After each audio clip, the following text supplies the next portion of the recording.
Shubham style. নমস্কার সবাইকে। তো আজকে আবার একটি ছোট্ট গল্প শোনাবো আমার নিজের কিছু ইন্সপায়ারেশন বা নিজের কিছু অভিজ্ঞতা থেকে। আর আগের গল্পে অনেকেই অনেক সাপোর্ট করেছেন, তার জন্য অনেক অসংখ্য ধন্যবাদ। আজকের গল্পটি নাম হচ্ছে বেকারত্বের গুরুত্ব। তো গল্পটি শুরু করার আগে একটু মাপ চেয়ে নেই, কারণ গল্প আমি কোনো লিখে বলি না, আমি সরাসরি বলি। তাই সেক্ষেত্রে গল্পটা বলতে বলতে মাঝে মধ্যে স্টপ অন করতে হয়, সেটার জন্য আমি ক্ষমা চেয়ে নিচ্ছি। তো গল্পের নাম হচ্ছে বেকারত্বের গুরুত্ব। এই গল্পে তিনটি ক্যারেক্টার মূল। প্রথমত হচ্ছে চিন্ময়, ঋতু আর চিন্ময়ের মা। গল্পের শুরুতেই চিন্ময় কল করে তার হারিয়ে যাওয়া বা ছেড়ে যাওয়া ভালোবাসা ঋতুকে। চিন্ময় কল করে বলে, ঋতু, আমি চিন্ময় বলছি। তখন ঋতু ওর উপর রাগ দেখিয়ে বলে, তুমি আবার কেন আমাকে কল করেছো? আমি না তোমাকে বলেছি তুমি যতদিন চাকরি না পাবে, চাকরি না পেলে আমাকে কল করবে না। চিন্ময় তখন বলে, চাকরিটা আমি পেয়ে গেছি ঋতু, আমি সরকারি চাকরি পেয়ে গেছি। ঋতু তখন অবাক হয়ে বলে, কি বল, তুমি সরকারি চাকরি পেয়ে গেছো? আজ 6-7 বছরেও যেটা হলো না, 6 মাসে সেটা কি করে সম্ভব হলো? চিন্ময় তখন হেসে বলল, পেয়েছি, বলবো, সব বলবো। আজকের দিনটা তোমার মনে আছে তো? আজ কি? তখন ঋতু একটু মনে করে বলল, ও, আজ তো তোমার জন্মদিন। চিন্ময় বলল, হ্যাঁ, আজ আমার জন্মদিন। আজ আমি 30 বছরে পা দিলাম। তাই সবাইকে মিলে, সবার সাথে আজকের এই জন্মদিনটা আমি সেলিব্রেশন করব, আর সাথে আমার চাকরি পাওয়াটাই। তাই তোমায় কল করলাম। তখন ঋতু আনন্দে বলল, আচ্ছা আচ্ছা, আরে কোনো অসুবিধা নেই, আমি চলে যাব। ঋতু তখন আনন্দে বলল, আচ্ছা তুমি কোথায় আছো? আমি যাচ্ছি। চিন্ময় তখন বলল, হ্যাঁ, তুমি 5টার দিক করে আসো, 5টা-6টার দিক করে। মাও আসবে, আজ দুজনেই সঙ্গেই দেখা করবো, আড্ডা নেব। অনেকদিন হলো ওদের সঙ্গে দেখা হয়। ঋতু বলল, ঠিক আছে, তুমি আমার ওপর খুব রেগে আছো না? কিছু মনে করো না, দেখো ভালোবাসার সম্পর্কে তো রাগ ঝগড়া হয়। তো যাই হোক, আমার বিশ্বাস ছিল তুমি একদিন কিছু না কিছু করবেই। চিন্ময় তখন হেসে বলল, ঠিক আছে, তুমি আসো, তারপর বাকি সব কথা। তারপর চিন্ময় তার মাকে ফোন করে। মা হঠাৎ করে চিন্ময় ফোন দেখে একটু অপেক্ষা করে ফোনটা তুলে বলে, কি হয়েছে বল, তোর কি টাকা শেষ হয়ে গেছে? টাকা পাঠাবো? চিন্ময় বলল, না মা, টাকা পাঠাতে হবে না মা, আমি সরকারি চাকরিটা পেয়ে গেছি। চিন্ময়ের মা একটু থমকে গিয়ে জিজ্ঞেস করলো, কি বলছিস, তুই সত্যি সরকারি চাকরি পেয়ে গেছিস? চিন্ময় বলল, হ্যাঁ মা, আমি সরকারি চাকরিটা পেয়ে গেছি। চিন্ময় বলল, তুমি আজকে আমার সঙ্গে আসবে? অনেকদিন হলো তোমাদের সঙ্গে দেখা হয়নি, তুমি তো জানো। মা তখন বলল, হ্যাঁ হ্যাঁ, আমি তো জানি আজ তোর জন্মদিন বাবা। চিন্ময় হেসে বলল, হ্যাঁ, তাই বহুদিন পর চাকরি পাওয়ার আনন্দ আর জন্মদিনের আনন্দটা তোমাদের সঙ্গে একসাথে সেলিব্রেশন করতে চাই। তুমি প্লিজ চলে আসো না আজ। চিন্ময়ের মা বলল, দাঁড়া দাঁড়া, আমি একটু তোর দাদাকে বলি যাতে টিকিটটা কেটে দেয়, তাহলে আমি চলে যাব। এক্ষুনি বেরিয়ে আসছি, আমি এক্ষুনি আজই আসছি। চিন্ময় বলল, চিন্তা নেই মা, আমি টিকিটটা কেটে দিয়েছি। চিন্ময়ের মা বলল, তুই এত টাকা কোথায় পাবি? চিন্ময় বলল, আমার কাছে আছে মা, আমি কেটে দিচ্ছি, তুমি চলে আসো। চিন্ময়ের মা ফোনটা রেখে দেয়। ঠিক সন্ধে 6টা নাগাদ চিন্ময়ের গার্লফ্রেন্ড ঋতু পৌঁছে তার বাড়িতে। ঋতুকে দেখে চিন্ময় বলে, আচ্ছা আসো। ঋতু ঘরে ঢুকেই প্রথমেই চিন্ময়কে জড়িয়ে ধরে একটা কিস করে বলে, আমি জানতাম তুমি পারবে। চিন্ময় বলল, আচ্ছা ঠিক আছে, তুমি বসো। ঋতু বলল, এবার বলো তুমি কিভাবে পেলে, কিভাবে সম্ভব হলো এই 6-7 বছরের অসম্ভবটা 6 মাসে? চিন্ময় বলল, বলবো বলবো, মাও আসছে, আজ আমি আমার সব থেকে প্রিয় দুটি মানুষের সঙ্গে আমার জন্মদিনটা আনন্দে কাটাতে চাই। তুমি বসো, মা এলে তোমাকে আর মাকে একসঙ্গেই সবটা বলবো। কিছুক্ষণ বসার পরে মাও চলে আসে, ঠিক 6:30 নাগাদ। তারপর দুজনে বসে, তখন হঠাৎ করে দেখে ওরা দুজনই, আর দেখে চমকে যায় চিন্ময় জল, কোল্ড ড্রিঙ্কস, সিগারা, মিষ্টি এসব নিয়ে তার সামনে আসতে পারে। ওরা দেখে আহা করে তাকিয়ে আছে।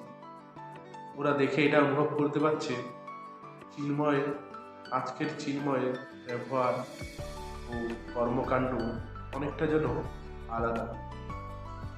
যাই হোক, চিন্ময় মিষ্টি নিয়ে এসে বলে, এই নাও মা, মিষ্টিটা খাও।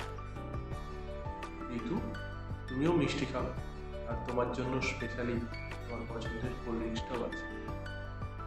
ওরা নিয়ে মিষ্টিটা নেওয়ার পরেই তার মা বলল, বাবু এবার বলতো তুই চাকরিটা কিভাবে পেলি, আর সঙ্গে তার প্রেমিকও তাই বলল।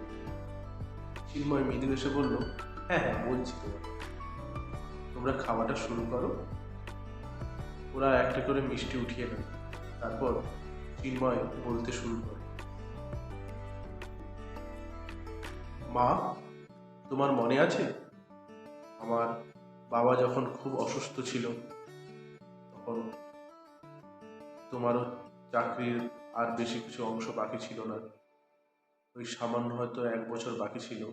বাবা তখন বাড়িতে খুব অসুস্থ, আর তারা এসে হাঁটতে পারে না।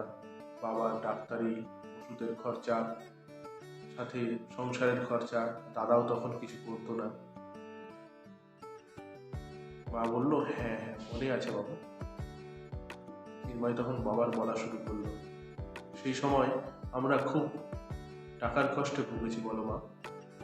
তার 1 বছর পরে তোমার রিটায়ার হলো, তুমি আর তোমার আর সোর্স ইনকাম বলে কিছু থাকলো না। এদিকে সংসার টানা, তারপর তোমারও বয়স হয়েছিল, বাবার ওষুধপত্র। দাদা তখন একটা কাজ করছিল। আসলে বাবার একটা সম্মান ছিল, গ্রামের অত্যন্ত ভদ্র ও সম্মানজনক ব্যক্তি ছিল। তাই দাদা সব কাজ চাইও করতে পারত না, কিন্তু অবশেষে লুকিয়ে লুকিয়ে একটি দোকানে কাজ করত। কিন্তু একদিন কি হলো, ওই দোকানে চুরি হলো, যার অপবাদ গিয়ে পড়ল দাদার কাঁধে। সেই অপবাদ থেকে মুক্তি পাওয়ার পরও দাদাকে সবাই যেন চুন ভেবেই মেনে নিয়েছে। তারপর দাদা একদিন হঠাৎ করে কোথায় সবাইকে না বলে চলে গেছে। তারপর থেকে আমাদের বাড়িতে আর সোর্স ইনকাম বলে কিছুই ছিল না। কিছুদিন পরে জানতে পারি যে দাদা মুম্বাইতে একটা মেয়েকে প্রেম করে পটিয়ে এখন তার বিয়ের সামনে। তো বর্তমানে তুমিও তার সেই খবর পেয়ে বিয়ে হওয়া অনটনের মধ্যে ছিলেন।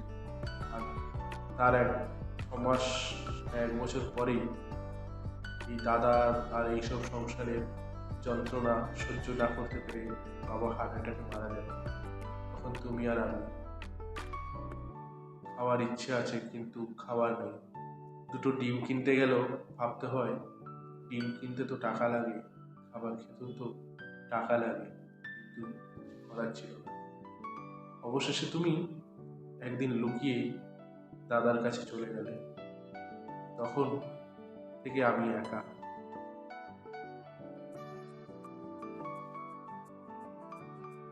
তারপর থেকে তো আমি একা একাই থেকেছি এখানে। খাবার টাকা ছিল না, কোনো কিছু কাজও পারছিলাম না। চারিদিকে তখন কাজ খুঁজে বেরিয়েছি, জানো মা। আমি বলতাম আমি এমবিবিএস, আমার একটা কাজ হবে, একটা ক্লার্কের কাজ হলেও হবে, সিকিউরিটি গার্ডের কাজও হলেও হবে। কিন্তু মনে হয় অতিরিক্ত ডিগ্রি হলেও কোনো কাজে দিল না। কাজ কোথাও পেলাম না। এই করতে করতে 1 মাস পেরিয়ে গেল।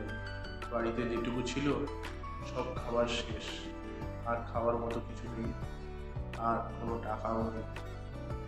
কারণ খাবার খেতে গেলে টাকা লাগে, আমার কাছে সেটাও নেই। বাড়িটা বিক্রি করতে পারবো না, কারণ বাড়িটা মায়ের নামে ছিল। অবশেষে একদিন ঘুরতে ঘুরতে একটি বিয়ের বাড়ির অনুষ্ঠানে দেখলাম কিছু খাবার ফেলে দিচ্ছে। কোনো রকমের মুখ লুকিয়ে ওই খাবার থেকে কিছু অংশ তুলে আনলাম নিজের জন্য। আমি যখন সেই খাবারগুলো তুলে আনছিলাম, জানো মা, পাশ দিয়ে 2-3টে কুকুরও সেই খাবার টেনে নিয়ে যাচ্ছিল। যাই হোক, সেদিন খাওয়ার পরে সুখ কি জিনিস অনুভব করেছিলাম খাবার খেয়ে।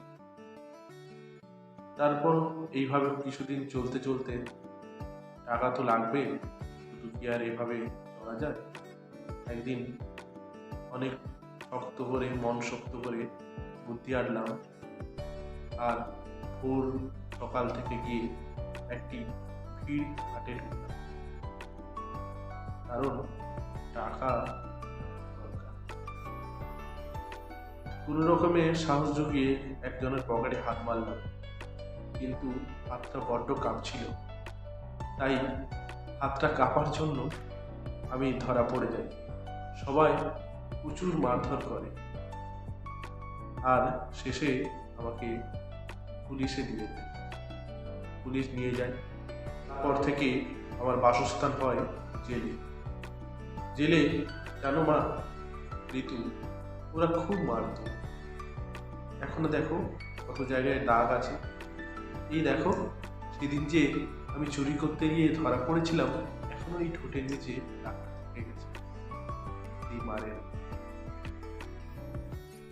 একটু থমকে গিয়ে বলল, আরে আরে, তোমরা খাচ্ছ না কেন? এত ভালোবেসে তোমাদের জন্য মিষ্টি সিঙ্গারা নিয়ে এলাম, খাও খাও মা, একটু মিষ্টিটা খাও। ঋতু, তোমার তো কোল্ড ড্রিঙ্কস খুব ফেভারিট, তোমার জন্যই নিয়ে এসছি, একটু খাও প্লিজ। ওরা ইতস্তত হয়ে খাওয়াটা আবার শুরু করলো, আর আমি বলতে শুরু করলাম। এরপর খুব অত্যাচার করতো জেলে। অবশেষে 4 মাস পরে আমি ছাড়া পেলাম। যাই হোক, জেলে থাকাকালীন জেলে অন্তত ফ্রিতে খাবারটা পাওয়া যেত, কিন্তু তার বাইরে তো আর পাওয়া যায় না। তারপর ভাবতে ভাবতে হঠাৎ ছোটবেলার এক কথা মনে এলো, আর জেলে থাকাকালীনও আমি জানতে পেরেছিলাম কিডনি বিক্রি করে নাকি টাকা পাওয়া যায়।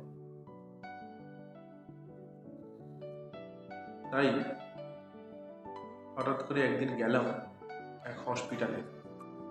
ওখানে কথা বললাম। এই কিডনি বিক্রি করার কথা বলতে বলতে মনে পড়ে গেল মাকে বলতাম, মা, আমি কিডনি বিক্রি করে একটা 4 হুইলার কিনব। ছোটবেলায় সেসব ইয়ার্কি হলো, আজ আমাকে এই রাস্তাটাই সঠিক বলে মনে হয়েছে। তাই রওনা দিলাম এক হসপিটালে।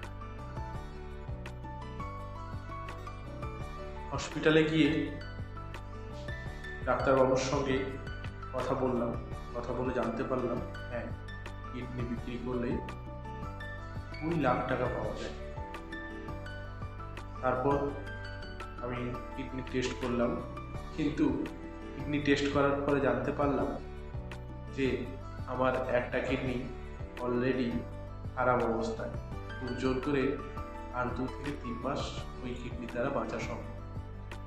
আর একটা কিডনি অবশ্য ভালো ছিল আর ম্যাচও করছিল। ভাবলাম খেতে না পেয়েই একটা কিডনি খারাপ হয়েছে, এমনিতেই এইভাবে যদি থাকতে হয় তাহলে এমনিতেই 2-3 মাস পরে মরে যাব। তার থেকে না হলে একটা কিডনি বিক্রি করেই এই কটা দিন ভালোভাবে থাকি। তাই ভালো কিডনিটা বিক্রি করে দিয়েছি মা। ঋতু, জানো তো, তুমি ছেড়ে যাওয়ার পরে একটা জিনিস অনুভব করেছি। ঋতু, তোমাকে তো বলা হলো না, তোমার কাছে আমি ক্ষমা প্রার্থী। আসলে তোমার সঙ্গে আমার রিলেশন তো অনেক দিনের, কিন্তু আমার যেই সিচুয়েশন আমি দাঁড়িয়েছিলাম তোমার সঙ্গে, আমি যেটা করেছি অন্যায়, কিন্তু আমি করতে বাধ্য হয়েছিলাম। তার জন্য প্লিজ মাফ করে দিও।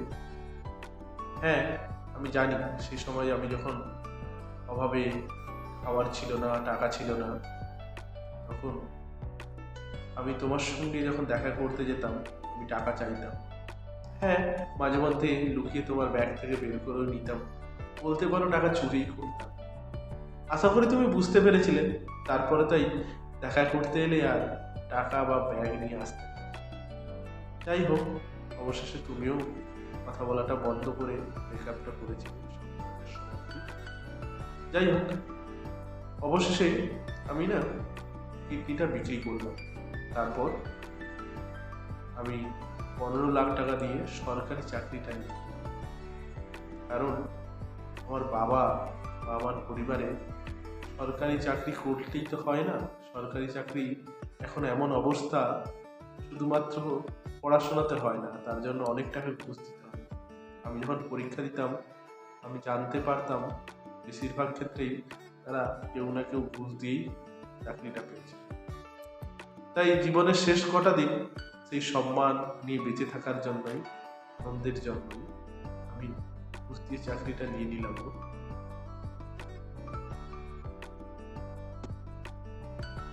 ঋতু, সরকারি চাকরিতে অনেক সম্মান, বলো। এই ঋতু, তুমি স্প্রাইটটা খেয়ে নাও প্লিজ। কিডনি বিক্রি করার টাকা তো ঋতু তখন খুব ইতস্তত বোধ করে স্প্রাইটটা খেতে লাগলো। ওকে দেখে মনে হচ্ছিল ওর গলাটা শুকিয়ে গেছে। মাকে বলল, চিন্ময়, মা আর খাবারগুলো খাও। মা বলল, বাবু আমি তোকে ছাড়া খাই কি করে? চিন্ময় বলল, মা এই কটা দিন আমি একাই খেতাম না, কোনো অসুবিধা নেই, তুমি খাও, আমি খেয়ে নেব। ওরা দুজন গলা শুকিয়ে বলল, তারপর কি হলো বাবু? চিন্ময় বলল, তারপর আর কি, আমি চাকরিটা নেওয়ার পরে আরও তো কিছু টাকা বেঁচেছিল, 5 লাখ টাকা। এই টাকায় আমি আমার মন ইচ্ছা সব স্বপ্ন পূরণ করেছি। তাই তোমাদেরও ডাকলাম, কারণ আমি তো জানতাম চাকরিটা পেয়ে গেলে আমরা সবাই ফিরে আসবো। কারণ বেকারত্বের তো কোনো গুরুত্ব নেই এই যুগে। তাই বেকারত্বটা ঘুচিয়েই মৃত্যুটা বড়। আজ তাই তোমাদের সঙ্গে আমার শেষ জন্মদিনটা পালন করতে চেয়েছিলাম, মা, ঋতু।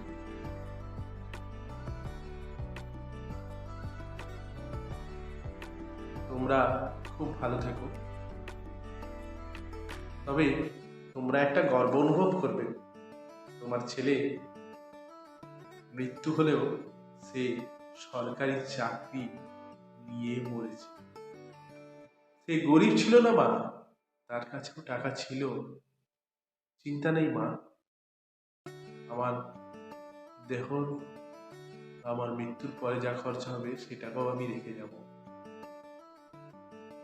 ধন্যবাদ। এই বলে গল্পটি শেষ করলাম। আসলে আমাদের বেকার ছেলেদের যে অবস্থা, বেকার ছেলেদের কষ্ট, তারা কেউ বোঝে না সমাজ। তাই বেকার ছেলেরা সব জায়গায় গুরুত্বহীন হয়ে পড়ে। টাকা আজ আমাদের সমাজে এমন একটি প্রয়োজনীয় বস্তু হয়ে দাঁড়িয়েছে যা আমাদের সমাজ থেকে আমাদেরকে দূরে সরিয়ে দেয়। তাই বেকারত্বের জ্বালাটা অত্যন্ত কঠিন জ্বালা। ধন্যবাদ। Please subscribe my channel. Thank you.